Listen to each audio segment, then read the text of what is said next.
Okay, well, I suppose let's start the session. Hello and assalamu alaikum, everyone. Hope you all had a great week. Today, we will be discussing the Unit 7, that is Environmental Politics and Policies. It is actually the Unit 7 of our OTHM diploma. And as you can see that it is the third one among the option units that we are discussing over here. Let's see that what would be the key concepts that will be discussed in our session. First, we'll be discussing the concept of environmental law and environmental policies, environmental legislation related to the sustainability, obviously because we are carrying out the concept of sustainability throughout the process, throughout the session, throughout the diploma. Then we have the G in the concept of ESG, ethics in the international agreements, and approaches to the carbon budget allocation. We have the economic instruments related to environmental issues, concept of suasive instrument, and obviously the United Nations and the SDGs, right? Let's start the session. First, let me briefly describe the main concept, that is the environmental policy and environmental law. Now, the policy actually refers to any action taken by the governments, taken by the corporation or other public and private organization to manage the human activities, the ecological impacts of those activities, especially those which are aimed at reducing or preventing any sort of harm to the ecosystem. Okay, now what is the importance of developing those policies? Basically, the importance of these policy lies in the fact that environmental factors are often overlooked in the decision-making processes, right? For example, the environmental impacts are typically externalities, right? Meaning the polluters, the people who are causing the pollutions don't bear the immediate cost. So they don't consider using or thinking about environment while making the policy. Secondly, natural resources are majorly or frequently underpriced, right? We have not focused, or we have not allocated any price over many of the environmental resources, due to which because we think that these resources are limitless. For example, we think the water is limitless, we think the forest will grow again, and we think the air will disperse all of its pollutants. So we don't consider the environment in while making the policy procedures, right? Policy making procedures. But this ignorance is causing us the concept we have already discussed, the tragedy of the commons, that the polluter is polluting the environment every day, but the consequences are borne by those the local community over the area, or the people, normal people is affecting by this. So this is why development of the environmental policy is important. The second one is the environmental law. That entails the principles, the policies, the directives, the regulations that are established and enforced. Keep in mind that environmental law is always enforced by the local, national, or international authorities in order to govern the human interaction with the environment.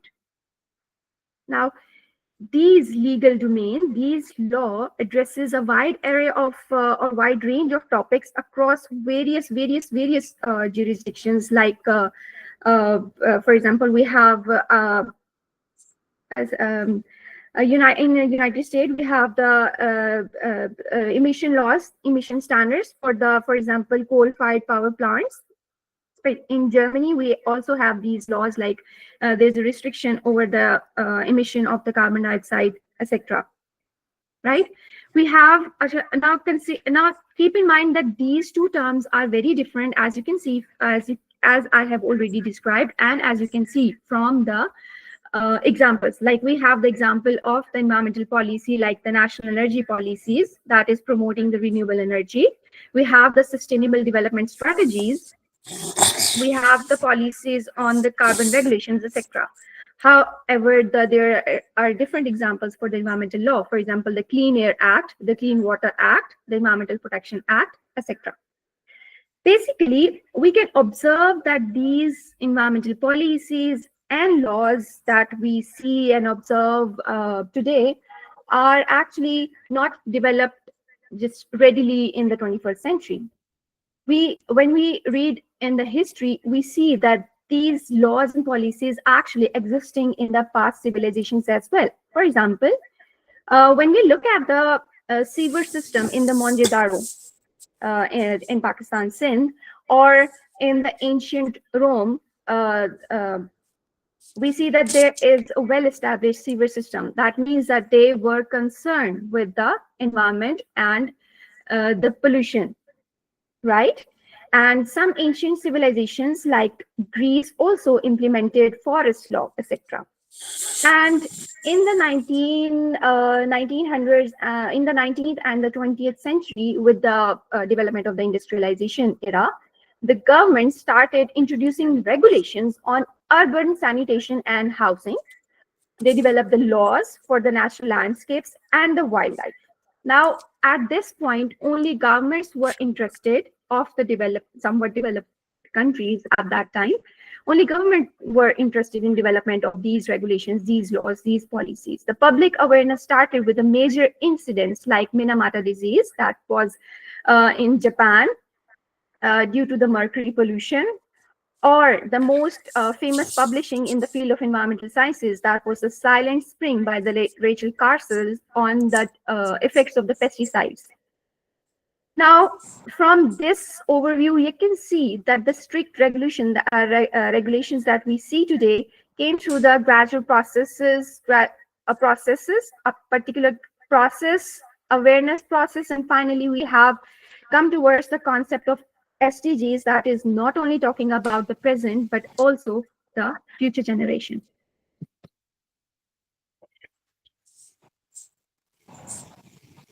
Now, we have some major legislations in the field of environment, as you can see on your screen.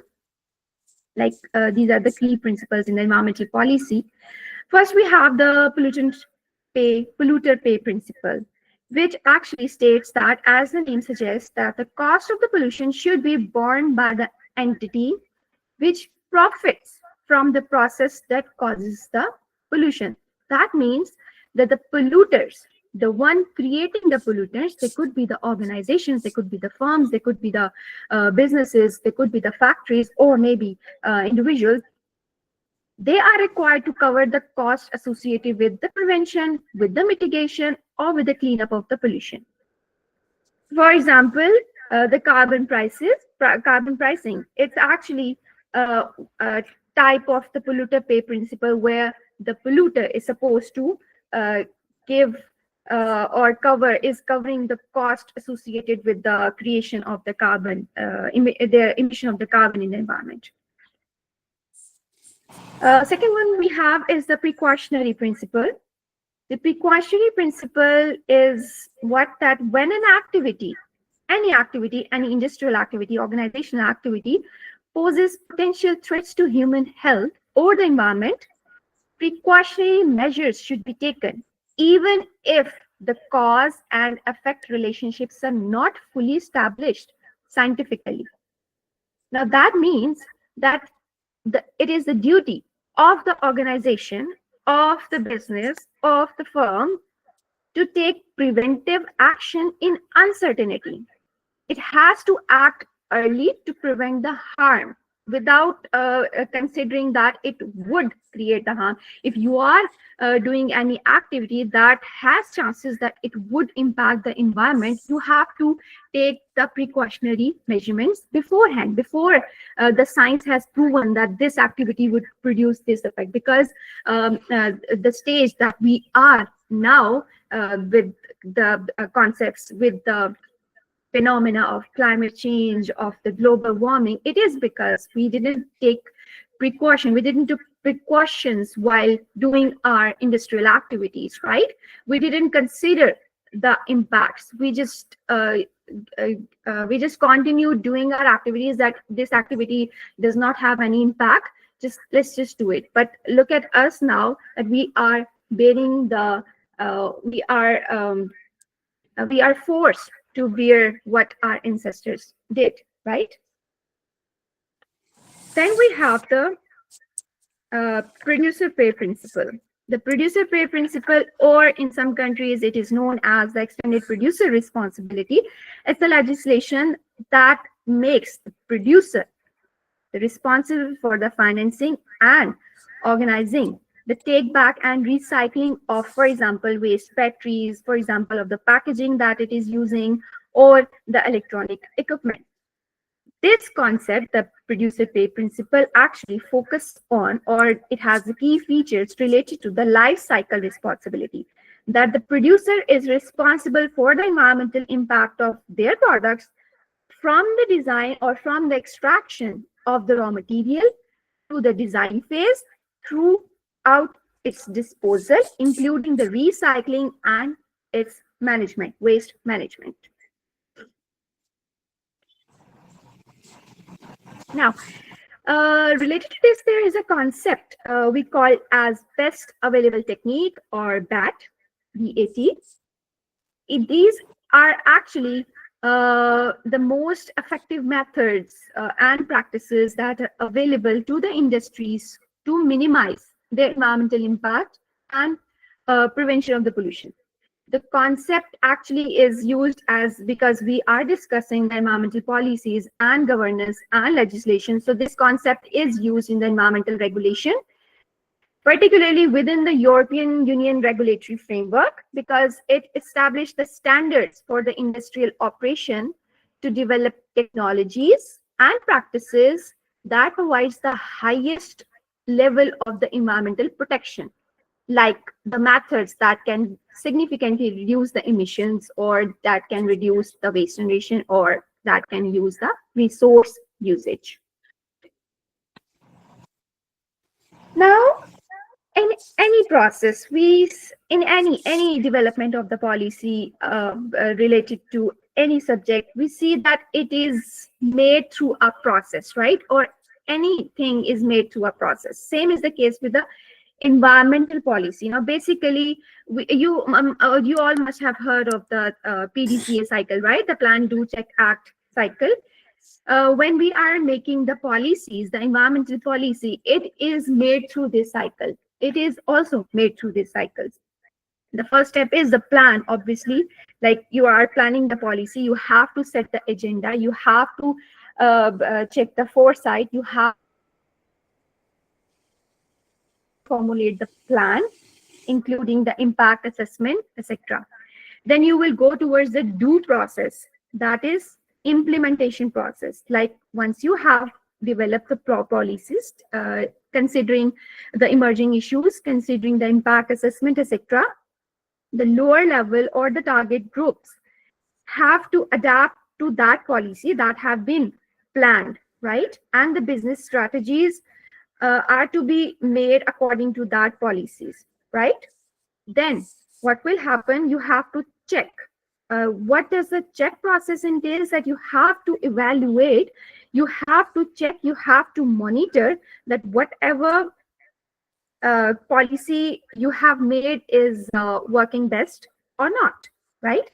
And lastly, the act process. After the monitoring, you will go for the mitigatory techniques. All right, you have to keep on making changes in this whole process of the policy making. If the policy is not working, or if any part of the policy is not working accurately or correctly, you have to monitor it. You have to develop the mitigatory techniques, and the cycle will go on. Next, since we have been hearing and seeing the compliance toward the concept of the ESG, that is environment, social, and governance. So let's, since we are discussing the politics and policies and lawmaking, so obviously the G part in the ESG is very essential for the discussion in today's topic, right? Now, the G is what? The rules, the practices, the processes by which the organization is directed and controlled. It includes the organization's leadership structure, the framework through which they are making the decisions, their ethical behavior, the risk management, transparency, accountability, and the complete or overall corporate conduct. Now, the good governance, the good G, ensures that a company operates in a way that is legal, that is ethical, and especially in the best interest of its stakeholders. The stakeholders are, as I have been discussing every time, that stakeholders are all the interested parties or non-interested as well, but they are affected by the activities of that organization. For example, the employees, for example, the customers, for example, the local community from which you are extracting the resources, the shareholders as well, even the environment is also a stakeholder, right? Because obviously we are taking things from the environment for our business.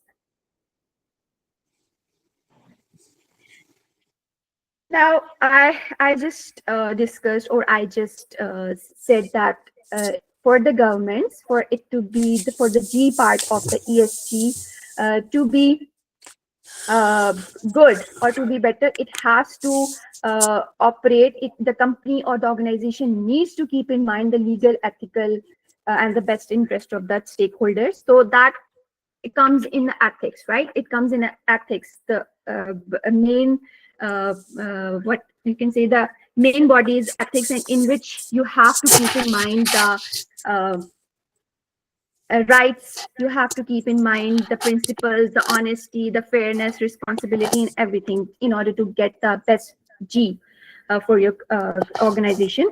So the ethics in the governments emphasizes, as the name suggests, the need for the companies or organization or the firms to uphold the integrity, to uphold the transparency and fairness in their operation.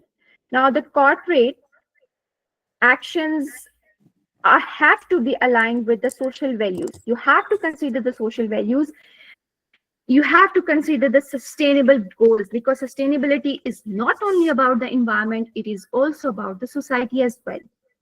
The decisions that the corporate, the decisions that the organization, the decision that the business has to make, it should be made in a way that there is no conflict of interest. And most of all, there should be honesty in the financial reporting and operational transparency. Now, related to the ethical governance, there are some major frameworks. For example, we have the Oslo Principle that put focus on the legal and ethical responsibility to prevent the climate, because we are discussing the in terms of environment, right? The ESG, the environment. So the Oslo Principle is focusing on the legal and ethical responsibility to prevent climate change and also protect the human rights. And in the Oslo Principle, the nations as well as the corporations are accountable. The next framework is we have the just transition. It promotes the social justice and equity in the shift towards the sustainable economy. It focuses on ensuring that the workers and the vulnerable populations are not harmed by the climate policies. They are going to make the policies in a way that some people are affected by it negatively and some people are affected by it positively. No, you have to keep in mind the social justice and equity. The third one is scientific uncertainty.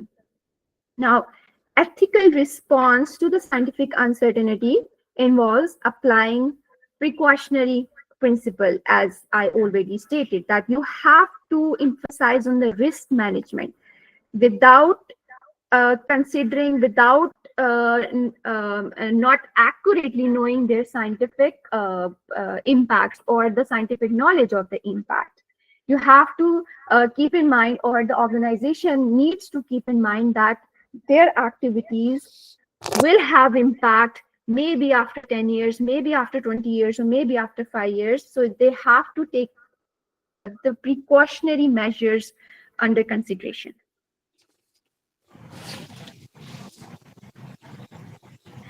Now, since we are discussing about climate, we are discussing about the environment. So the concept of climate change is very important, because whatever we are doing, whatever laws and policies we are making and we are enforcing on the nations or throughout the world is because of the climate change, right? So it needs to be considered uh, in the governance, right? So for the governance in the climate change is a separate entity. But which is what the global climate governance is actually the international frameworks and agreements that seek to address the climate change through cooperation between the countries, because the concept of climate change is not national, right? It is climate change. It crosses the boundaries, right? It crosses the boundaries of the countries. It crosses the boundaries of the continents, right? It's each single nation cannot work out on the mitigatory techniques for the climate change. It should be a collaborative concern. It should be a collaborative response, right? So governance in climate change involves the frameworks that are international in nature and the agreements, and they are seeking to address or mitigate the climate change through the cooperation between different countries, right? Now, the governance or the companies must implement, because obviously the nations or the countries would not uh, alone do this, right? It's actually their organizations, it's actually their companies, it's actually their firms that are creating this climate change, right? So they have to be integrated, they have to be involved in climate change.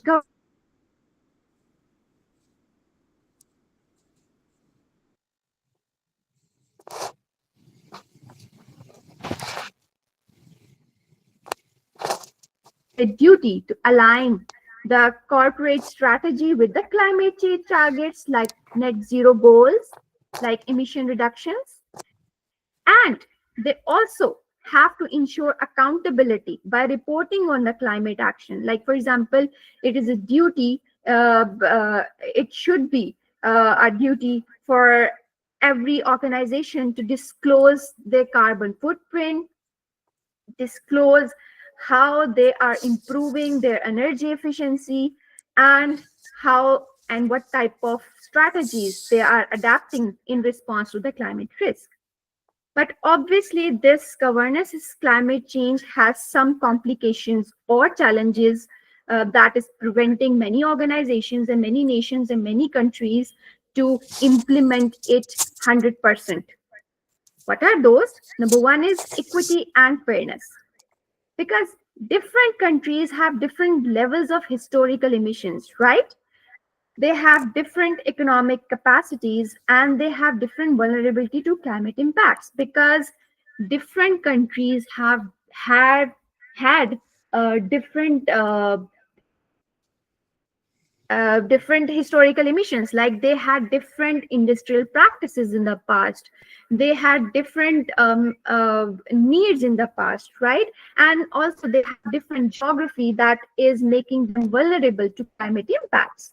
Now, the balancing the responsibility, when you are putting the responsibility of the climate change, of the carbon emissions between different countries, you cannot actually balance those responsibility equally, because obviously in the past, USA and China, for example, they have a huge amount of emissions. They are creating huge amount of emissions as compared to, for example, let's see, Pakistan. Their role in the or their contribution to the climate change is very high, right? So it would be not suitable, or it would not be fair for Pakistan to be making the same climate change governance policies and laws as that of the US and China, right? The second one is compliance. Compliance, the international agreements often, because we are talking internationally, often these agreements rely on the voluntary commitments, with few enforcement mechanism, because the international bodies like United Nations, like World Bank cannot force a particular country to develop these policies, to develop these laws, right? So it is mostly based on the voluntary commitments. Those countries who are interested in committing to these mitigatory techniques or this climate change governance will do so. The international bodies will not force those countries, right? So some countries are voluntarily taking part in managing their governance in the climate change, and some, like for example, you must have heard the US and China are not uh, sacrificing their industrial activities for the decrease in emission of the carbon dioxide. So obviously, make it complicated. It makes it complicated that in order to establish the governance in climate change throughout the world or throughout the participating countries. Then we have the scientific uncertainty, because the climate science is evolving day by day. It is evolving month by month. We are getting one reading one month, and we are getting different readings in different months. So there are some scientific uncertainties. So we cannot establish like 100%. We cannot be 100% sure regarding some policies that are wholly based on the scientific readings or scientific results, right?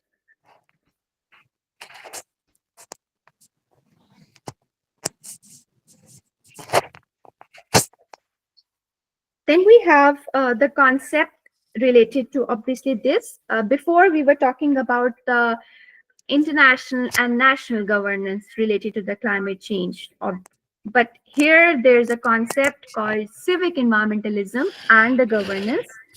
That is actually the engagement of the citizens, as the name suggests, civilians. The citizens are here engaging, and the communities here are engaging in the environment decision making, often influencing how the governance frameworks are shaped at local, regional, or national levels. As the name suggests, as the definition suggests, that it involves the participation of the public in the policy making processes. It also focuses on the point that the communities must have a say, must have an influence on the government decisions, especially related to the climate, because we are talking about the climate change here. And here the people can hold the corporations, the organizations, and governments accountable for their environmental and social impacts. Now, related to the same concept we have is the concept of climate litigation. These are the legal actions taken by the individuals. It could be you, it could be me, it could be everyone, or maybe a group of people or organizations like NGOs that aims at holding the governments or the corporation or the organization, factories, businesses accountable for their contribution to the climate change, or if they fail to take adequate action against it. Now, there is an example of climate litigation case in Pakistan. It was very famous. You must have heard of it. The Laghari versus the Federation of Pakistan in 2015. What happened was, there was this Pakistani farmer whose name was Asghar Laghari. He sued the Pakistani government for its failure to implement the country's national climate policy, and he argued that the climate change was threatening his livelihood as a farmer, because we are seeing that the climate change is impacting the vulnerable communities. One of them is the farmers, the landowners, right? The change in rain pattern, etc. Now, the outcome was that the Lahore High Court ruled in favor of the Laghari, stating that it was the government's fault. It was because of the government's inaction that violated the citizens' right to life under the constitution, right? And the court ordered the government to implement its climate policies and set up a climate commission to oversee the process, which obviously we know that didn't happen, but it became an example of that how people have the right to speak for their rights, in terms of climate change as well. Now, in the graph, you can also see that it was a study by the London School of Economics in 2021. You can see the pink and the gray lines. These are actually the cases of the climate litigation throughout the world. The pink one is the US, because the people of the US are more aware than rest of the world, I guess. And the gray one represent whole different countries. And as you can see, that throughout the passage of time, the cases related to climate litigation, just like the Leghari case in Pakistan, it gradually is increasing with the passage of time, with the passage of years.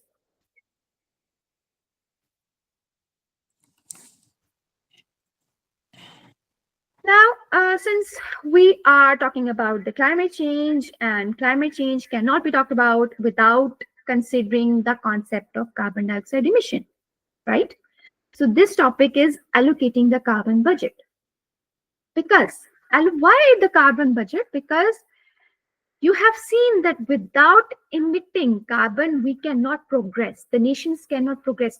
Almost all of the industrial activities that is making our lives easier somewhat as compared to our past people involves emission of the carbon. So there's no way that you cannot there's no way that you can create or things or build things the organization can practice their procedures without emitting any carbon. You just cannot in your daily welfare, etc. Right? So there's a concept of allocating carbon budget that the organizations or the countries should be made should make some carbon budget or a range which they can emit some,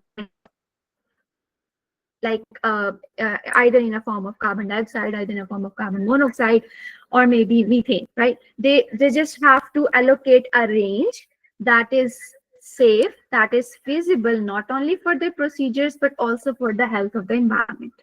Now, why the carbon importance of the carbon in the climate change? We have been discussing that the concept of regulation in the amount of carbon dioxide or any sort of carbon, because we are dealing with the limitation of the global temperature according to the Paris Agreement. That is, you have to limit the rise in the global temperature at 1.5 degrees Celsius, or in extreme cases 2 degrees Celsius above the pre-industrial levels. All right, so that is why the concept of carbon budget and the carbon dioxide emissions, carbon emissions are important. Now, as I already told you, that allocated carbon budget is what giving a range to the nations, to the countries, to the organizations that is feasible for their processes as well as for the environment. But obviously, some factors, some approaches needs to be considered according to many economists, according to many policymakers. The first one is the past and the future emissions. Now, this approach, this framework considers that allocation of the carbon budget should be based on both historic, that is the past, and the projected, that is the future emissions of the different countries. It focuses on the role that the historical responsibility plays a very important role in how much of a remaining carbon budget a company should be allocated. Like, for example, how much of a country has contributed to the accumulation of the carbon dioxide in the atmosphere in the past, that is historical emission. It has to consider the allocation of the carbon budget should consider that what were the type of the activities of that organizations or those business or maybe those countries in the past, and how much they contributed to the accumulation of the carbon dioxide in the atmosphere.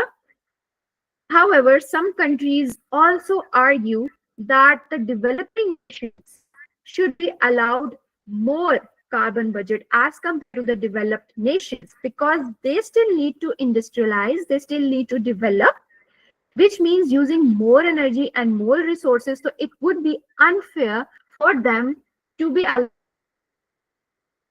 that of the developed countries. Egalitarian consideration or egalitarian principle. Now, this principle suggests or focuses that every person on the planet has the equal right to the atmosphere. Like, atmosphere is a common property, everyone should have a right to it. And obviously, since everyone must have equal right to the budget, that means per capita emissions, this principle is dealing with the per capita emissions, meaning the carbon budget would be distributed equally among the global population. So that would mean that the country, the area with more population would be allowed more carbon budget, and the countries or the areas that have less population would be allowed less carbon budget. Prioritarian principle. Now, this principle focuses on emission allocation based on the need, particularly for those who are in real, for example, the development. It focuses on the developmental need and recognizes countries, especially the developing countries or the poor countries or the low income countries, may need larger share of the carbon budget to achieve the basic economic development. That means just like that was the point in the past and future emissions, that it's opposite to that point in the past and future emissions, that countries with the higher development needs, those they have high development needs, should be given more room to emit carbon while they improve their economy and lift the people out of the poverty.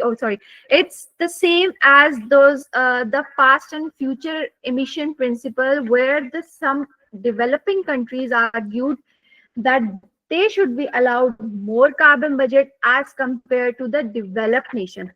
This principle, this prioritarian principle, is stating the same things, that the poor countries should be allowed more carbon budget. They should be allowed more permission to emit more of the carbon dioxide, because obviously they need to develop themselves. They need to put their welfare forth instead of the climate welfare.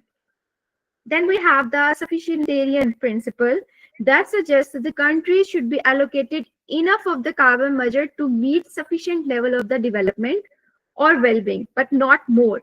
That means that the countries should be allowed the carbon budget, that much carbon budget which is sufficient for their development, not extra, not lower.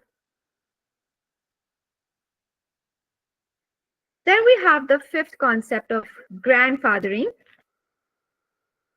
This principle allocates the carbon emissions based on historical level of the emissions, hence the name grandfather, right?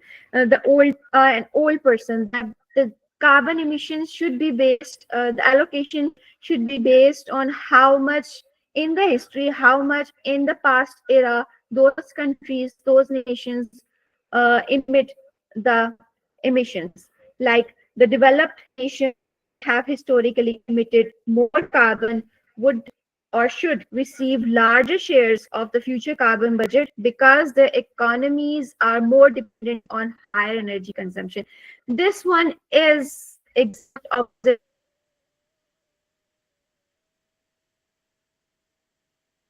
of the, but in the grandfathering principle, they are stating that the countries who are rich, since they have to maintain their economies, they have to maintain their rich economies, they should be allowed more carbon budget as compared to the rest of the countries. So obviously, as we have seen that most of these principles or all of these principles have same obvious issues, some obvious issues. So let the governments and the international parties solve this problem, and let's move towards the next topic.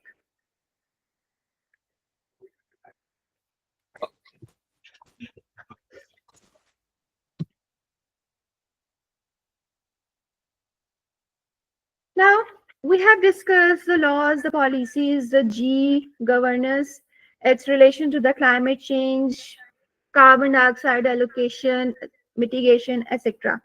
Now, let's come towards the main concept or the main pillar that makes it possible to develop those policies, the governance, the law of our interest in the climate change, in the concept of climate change, or in any concept, that is economy. That is economy and revenue generation, because obviously this is what it's all about, right? Revenue generation to become rich country, to become economically stabilized nation, right? So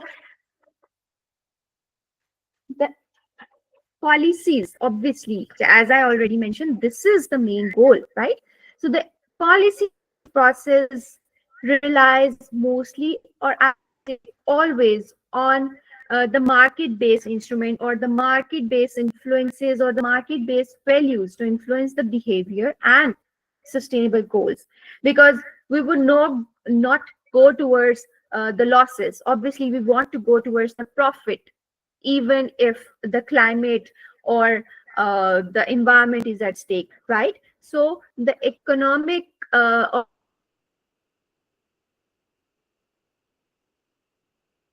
or market-based behaviors on the development of the policies, right?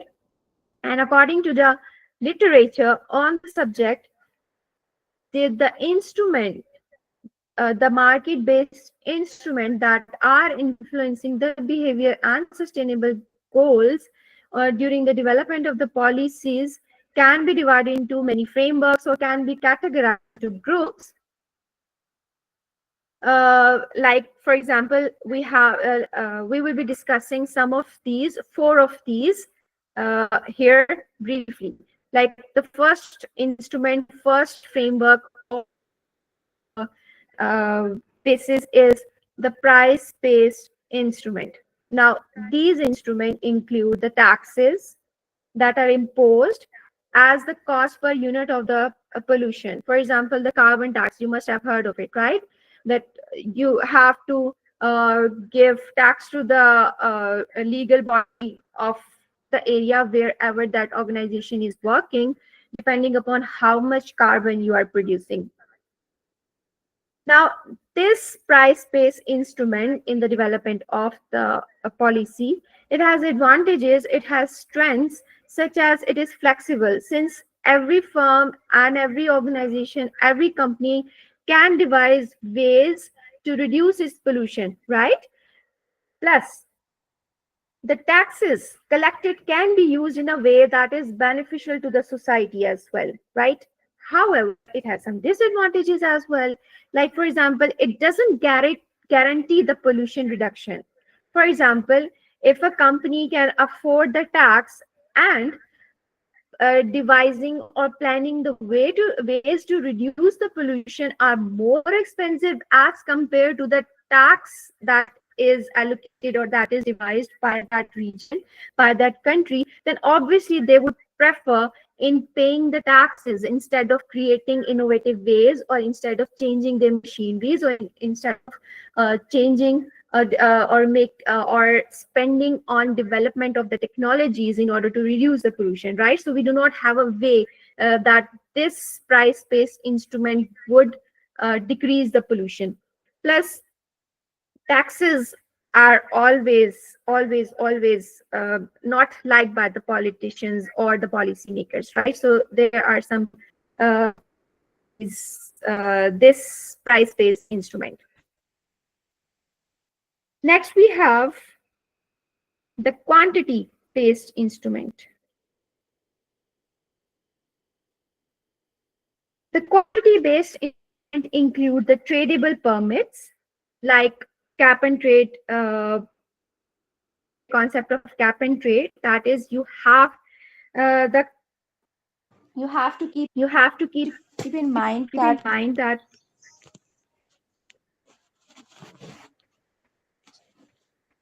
sorry. Okay.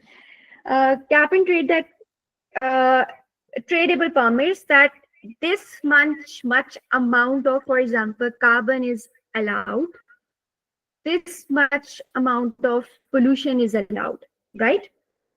Now, it has advantages.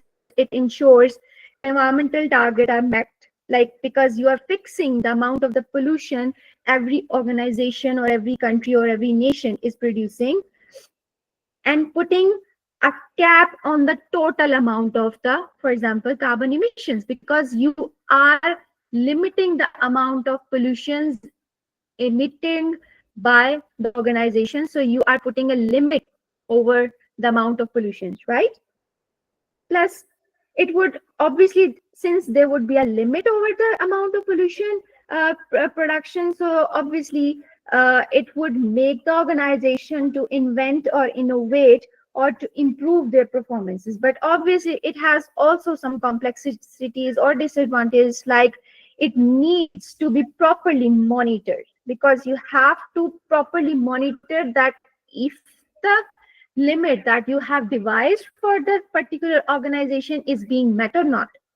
Are they producing the same amount of carbon dioxide that you have allocated them or not? Plus, there is also a social issue related to that, as people say that, are you licensing the production of the pollution? That is unfair. Then how can you permit the organization that you are allowed to produce pollution? So it has ethical consideration or distributional issues as well. Then we have the pollution charges.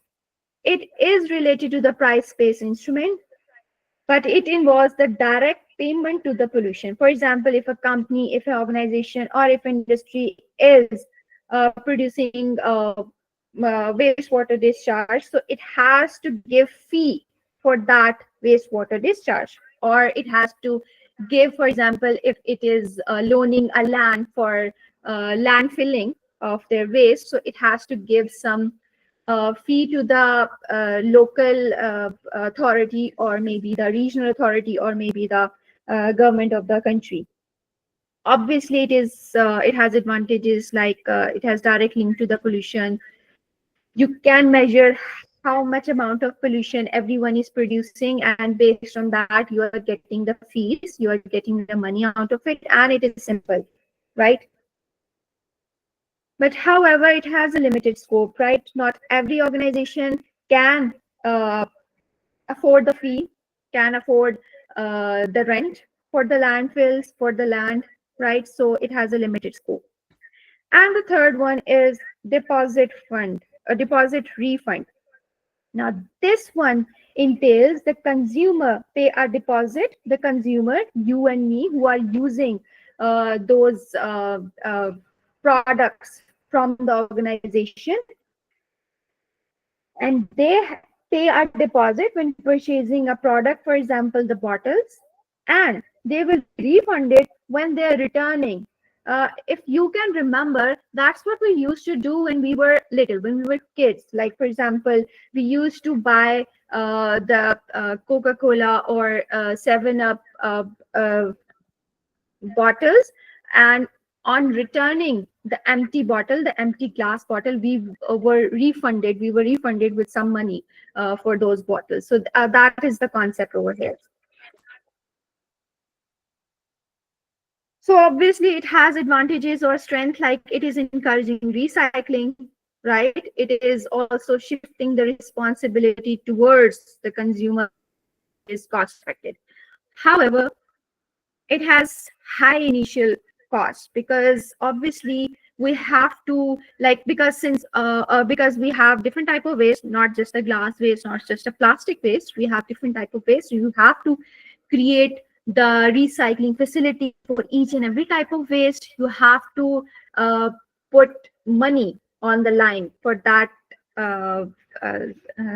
that principle or that framework or for that instrument.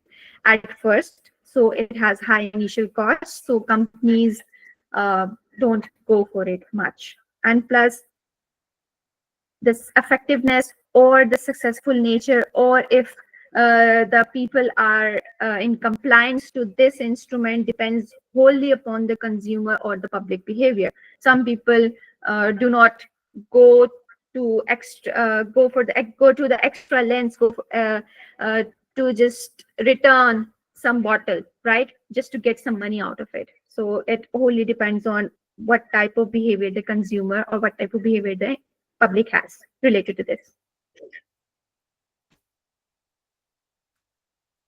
Now, next, since we are talking about uh,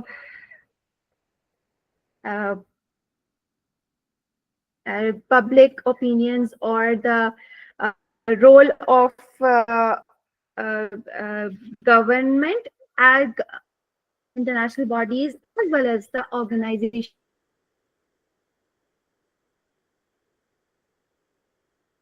themselves, instrument on these are actually the working mechanism that encourage the compliance with the standards or the best practices through self-regulations. Now, keep in mind that before we were discussing like governance, policy making, that is enforced majorly by the international bodies or maybe the local governments, but the suasive instruments are wholly or solely dependent on the volunteer efforts of the organizations themselves. No legal enforcement is required over here. The organizations will do, or they will put their restriction over themselves based on their opinion. For example,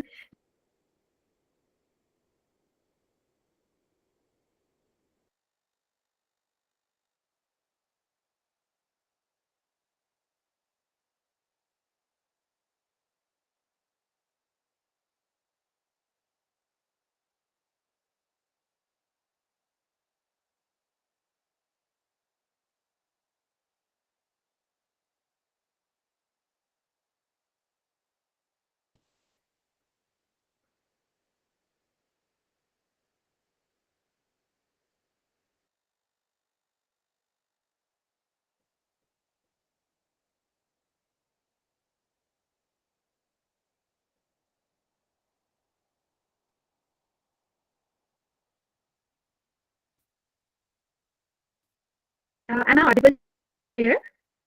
Right, I guess I am. Yes, ma'am.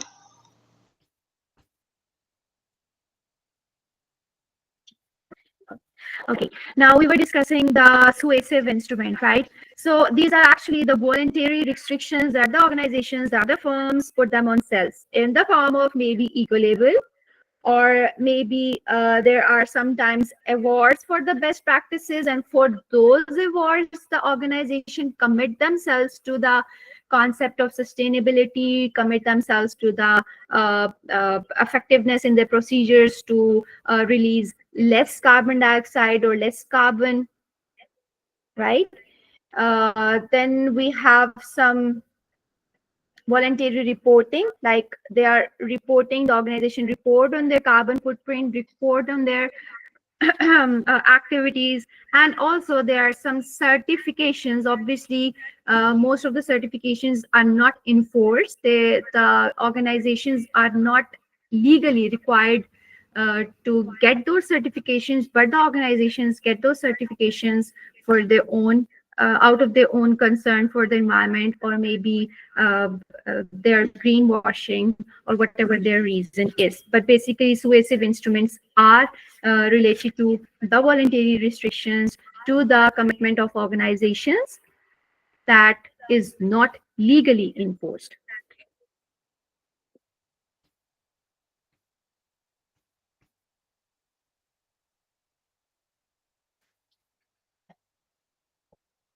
But obviously, controversies are always present. For example, as I talked about the label, eco labels, or the labels that organization use because they are concerned about the environment, maybe, or maybe if they have some negative thinking, they would for the greenwashing, etc. But whatever their reason is, there are some controversies even related with those labeling parties. For example, we have the Fair Trade International, whose goal is to provide better trading contributions or better trading practices to promote the sustainability in developing countries. But it has been criticized that the fair trade is targeting only, for example, if it's working with the farmers, it is only working for, or it's targeting only the wealthy farmers, not the poorer one, right? And also the practices that it is promoting is making the profit or benefits only for the retailers and only for the traders, and not for the producers themselves, who are putting much effort, who are the actually the real cause that they hired the Free Trade International. The second one, we have the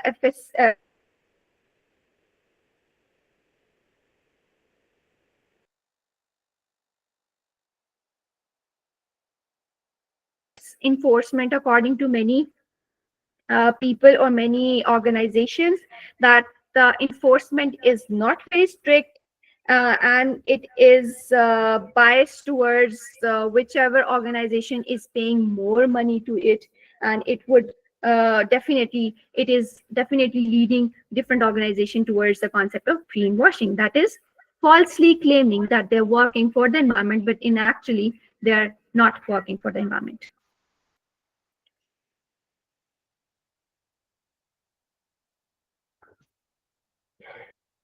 Now we have some, obviously, we are dealing with the governance and politics, so we have to discuss briefly the international agreements or the international parties that are related to the environmental governance and the climate change policies.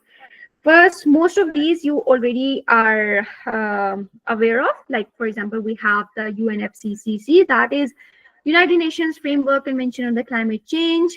That is actually a global, the major or the foundational global treaty that is establishing the framework and already established the framework for the climate governance. It actually is providing the framework or the platform for the international negotiation, like we have the COP, that is Conference of the Parties, even Paris Agreements, Kyoto Protocol, all are based on the UNFCCC's contributions. Then we have the Kyoto Protocol. It's a treaty, first binding in 1997, an international agreement that required the developed countries to reduce their GHGs, that is greenhouse gases. Then we have the Paris Agreement, very famous one, on which obviously the SDGs are created. The Paris Agreement in 2015, a landmark, okay, that was also developed under the UNFCCC contribution, and it aims to limit the global warming to below like 2 degrees centigrade as compared to the pre-industrialized zone. Then we have the CBD, Convention on the Biodiversity. Obviously, as the name suggests, it is the conservation of the biological species, because due to our activities, due to our organizational activities, hunting, resource depletion, everything, it is obviously putting a major negative impact on many species of animals, of insects, of the microbes, etc. So there's a need for a legal body to talk about the conservation of these biological species, that is CBD. Then we have IPCC as well, that is Intergovernmental Panel on the Climate Change. We have already discussed it in previous sessions. That is actually a panel that is related to, or that is working on the research towards what type of impacts our activities are producing or causing on the environment, on the climate, on the weathering pattern, and it produces actually scientific researches for the organization to read, to organization to follow for their mitigatory practices. Then we have the World Business Council as well, which has the participation of over 200 CEOs of different companies, and it is focusing on transition towards a sustainable world, obviously. Then we have the Oil and Gas Climate Initiative, OGC, that is, it is also international industry-led initiative, and the oil and gas companies are participating in it, and they are actually trying to reduce the carbon emissions or making some low carbon processes.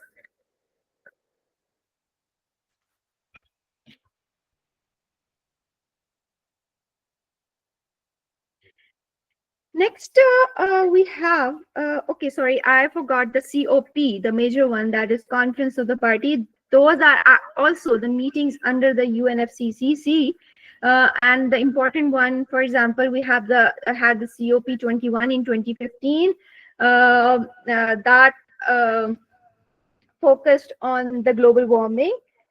We also had the COP26, where the countries updated the international bodies on their nationally determined contribution, that is NDCs, regarding the sustainability and the climate change.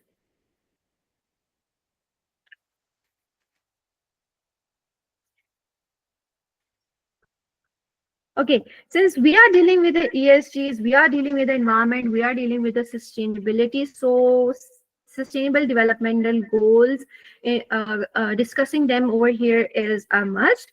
We have also already discussed the sustainable development goals in the unit 1, obviously, that was named the fundamentals of sustainability. So here, my point of discussing sustainable development goals over already, or which we already have discussed, was this, that there is a link that is given, that you can see on your screen over here, right?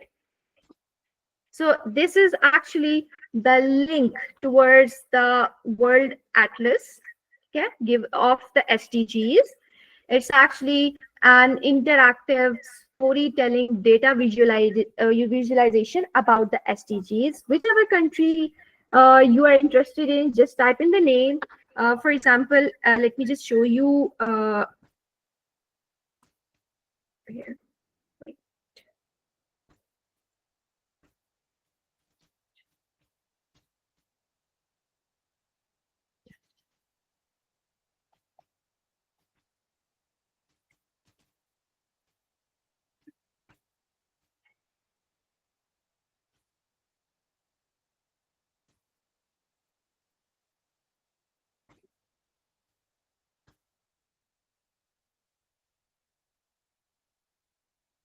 here. Here's the, when you go to the this link, right, this page is available. As you can see, a storytelling data visualization about the 17 sustainable development goals.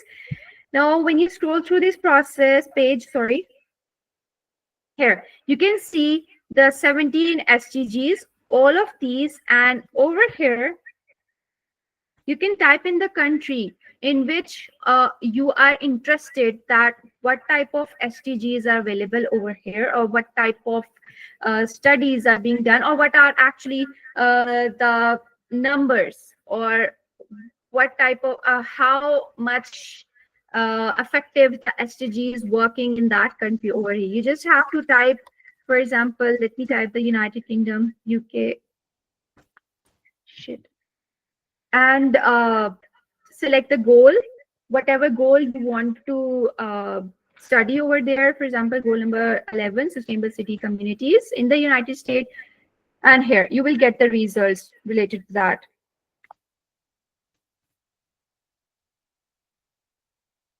Okay, so this is a very interesting tool for you to, if you are interested, for you to study the sustainable development goal, how effective they are in different areas, and what type of goal is more effective in what type of country, etc.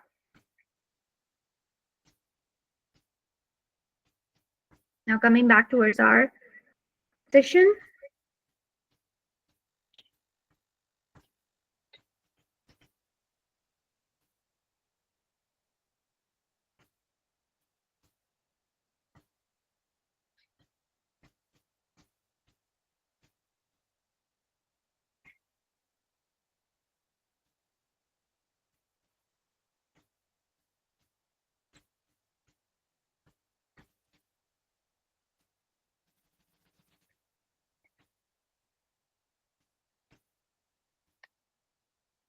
All right.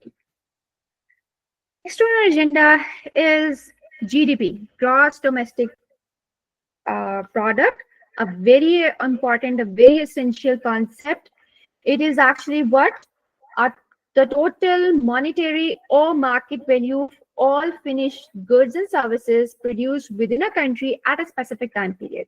It is actually the indicator to the wealth of a country, that how much a country is wealthy depends on its GDP nowadays. Now, when we look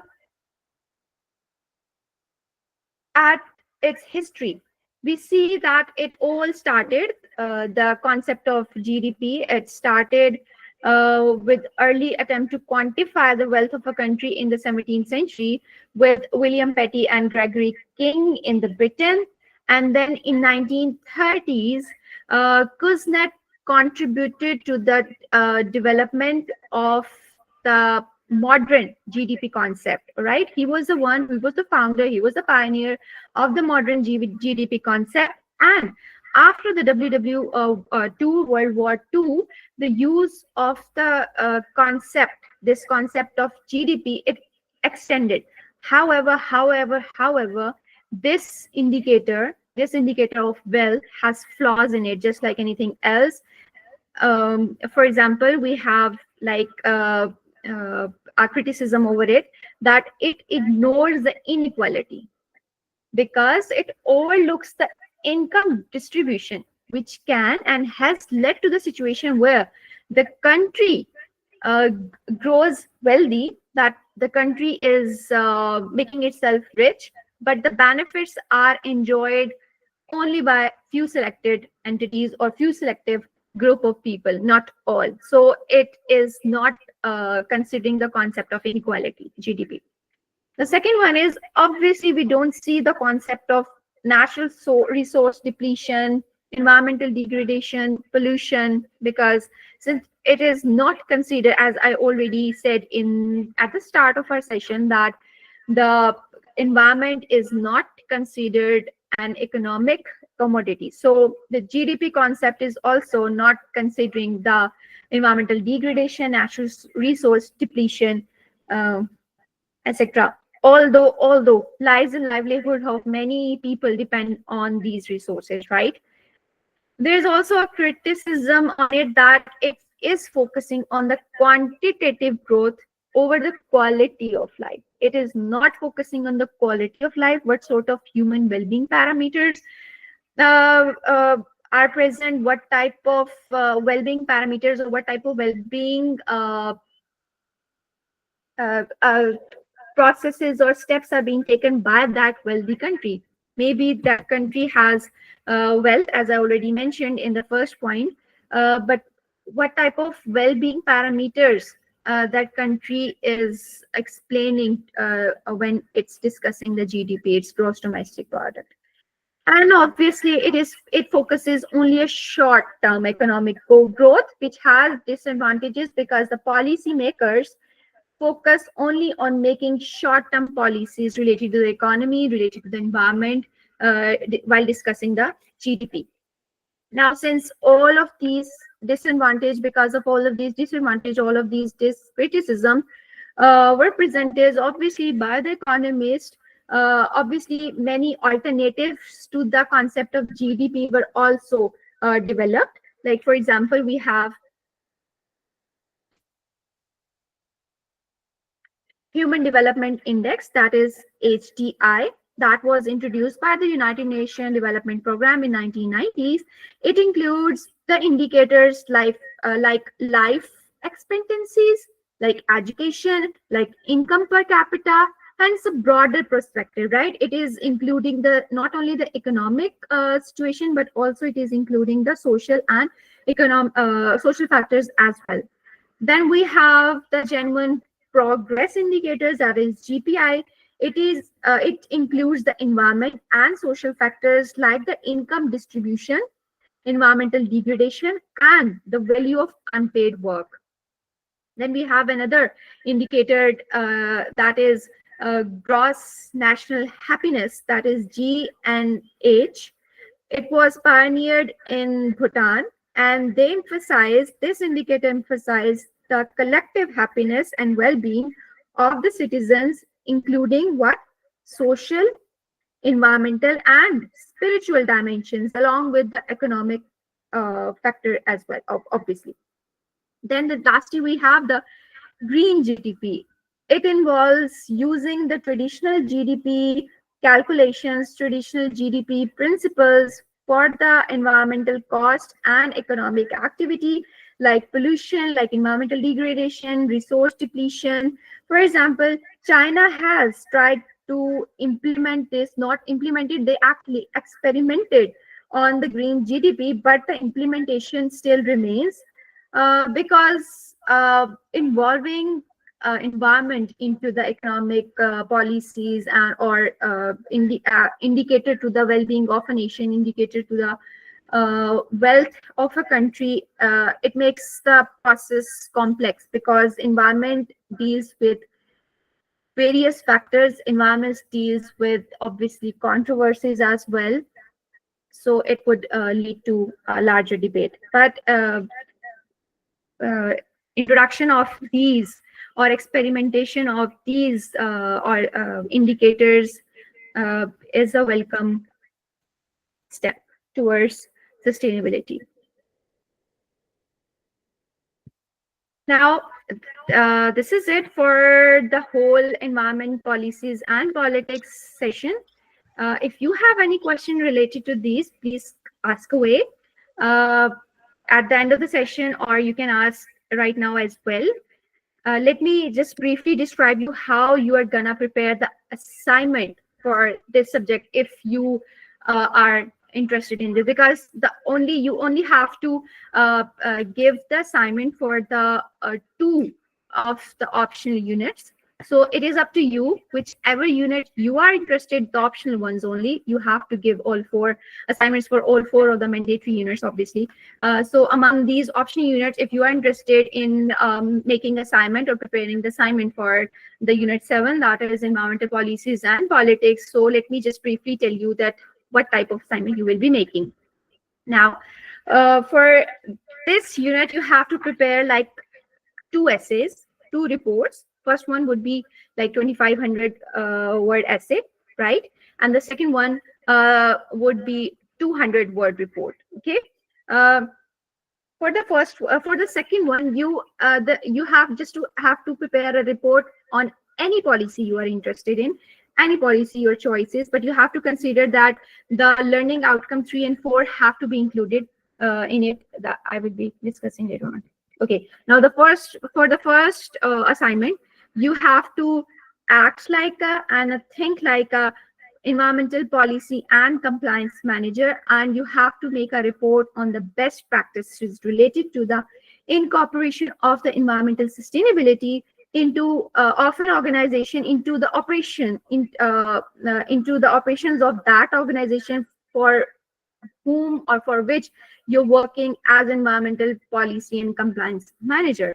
Now you have to keep in mind that the objectives you have to keep in mind in this report should involve these all objectives. Like you have to identify the key environmental legislations, you have to evaluate the key environmental policies, you have to like explain principles, theories, current issues related to the environmental policies.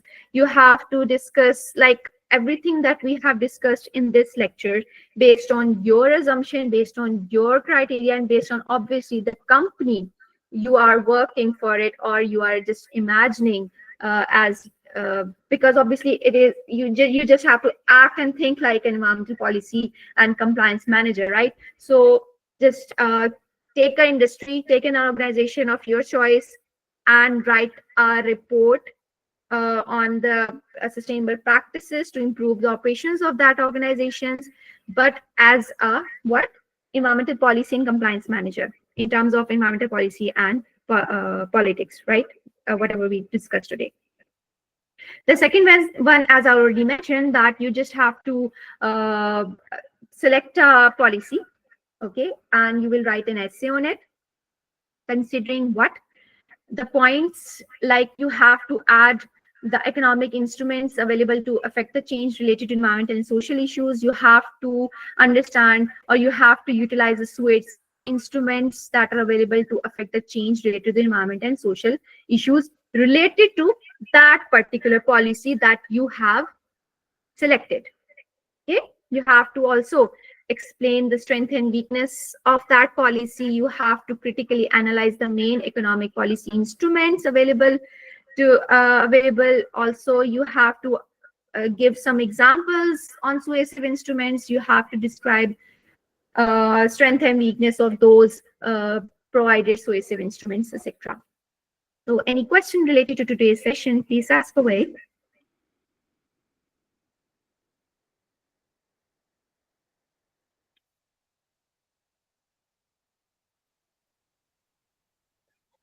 Yes, ma'am, I have a question.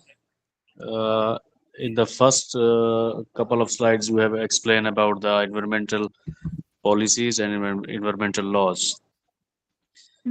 Just to confirm me that environmental laws are to be made accordingly, environmental policies. Yeah, exactly. The policy are, you could say that these are the basic framework, right? For example, you have the national energy policy, but based on this policy, you will be making the law. As I already expressed, or as I already mentioned in the policy cycle process, that making of policy is actually an experimental process. You do the PDCA, you plan it, you then check it, then you plan, do, and then check it for any flaws in the policy, and then the whole cycle goes on. And based on those this cycle of whole changings and mitigatory instrument added in those policy making processes, or maybe in policy based on the scientific evidence as well, you make the laws. Okay, thank you, ma'am. Right, like the international bodies, all the international bodies, they are majorly devoted to making environmental policies. As I already mentioned, that they cannot enforce any nation, any country to just limit, for example, their carbon dioxide production. They are actually making most of the time the policies related, and it's up to the countries, depending upon their maybe practices in that country, maybe the vulnerabilities, maybe the economic development, or maybe the pressure of the people of that particular country, or to develop the laws related to those policies. And but what if we you talked about the climate change? You gave the example of America and China, that they are contributing a lot in our climate change. But on the other hand, we see these all laws and these all policies are to be made from the West, and they are also contributing a lot in our climate change. Like in the recent years, especially in Pakistan, we are most effective country in the world that we are facing the climate change. That's a topic of debate that would lead to a very long debate and a controversial one as well, because when we look at the whole world, not just in terms of climate, but it anyways, laws and policies, maybe mostly the laws are made by those institutions or those countries who actually break them a lot. Like if a law is made by USA, as you can see that they have Clean Air Act, etc., etc., but they are the one breaking it the most. So it's a little bit of controversial detail. Like we have already discussed in, for example, those institutions or the frameworks related to the development of the environmental policy, where I said that there are different concepts and different concepts or different frameworks, where the different people think that during the slides of those allocation of the carbon budget, right? So there are different frameworks and different framework of minds, different thinking processes of different economists, different policy makers, that what sort of people, or what sort of countries, what sort of organizations should be allowed what range of carbon budget, right? So there were some discrepancies over there, that some were arguing that they have to give more allocation of the carbon dioxide emission or carbon budget to the countries who are developing, or there were some others who were saying that since developed countries need to maintain their economic benefits, they have to keep their standards of the life as it is, so they should be allowed more carbon budget. Are you getting my point? The thing is, Yes, yes. laws are made, but as they say, the laws are made to be broken, right? So whoever is making more laws is breaking them the most. It's a bit controversial, especially in terms Okay, I of understand. climate change. It's just an argument, not a question of mine, but I just Yeah, that's it. We actually, that's a very common argument, that it's true that China and US are making most of the pollution because they are the most developed countries, and they are the most heavily populated countries. But the thing is, they're not stopping, right? They argue that they need to maintain their developed state as it is, so they should be emitting more pollution as compared to others. Same is the case with the peace parties as well, right? sorry. Peace, like peace in the world, like stop Yeah, the war. yeah, Those who are yes, saying we are here to maintain the peace are actually the one creating the wars, right? So it's that type of exactly, thing in the environment as well. exactly. Oh, thank you, ma'am. Okay, no problem.